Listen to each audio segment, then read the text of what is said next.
Hello everyone.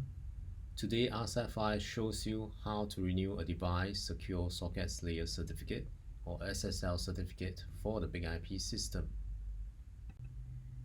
The Big IP system device certificate is an SSL certificate used to secure connections to the configuration utility and to secure iQuery communication between Big IP DNS systems in a sync group. Big IP includes a default self-signed device certificate named server.crt, which you can replace with an SSL certificate signed by a third-party provider such as VeriSign.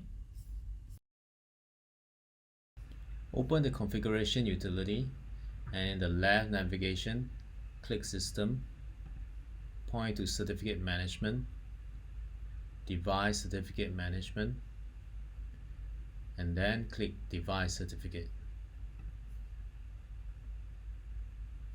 Click Renew. Since we are renewing a self-signed device certificate, select Sell for Issuer, fill in the rest of the settings, and then click Finished. If this device is a member of a sync group, you will also need to export the renewed device certificate and import to the other members of the sync group. For more information, refer to the next video on updating sync group peers. That's it. If you have an installation, maintenance, troubleshooting, or general question about F5 products and solutions, leave us a comment or send us an email.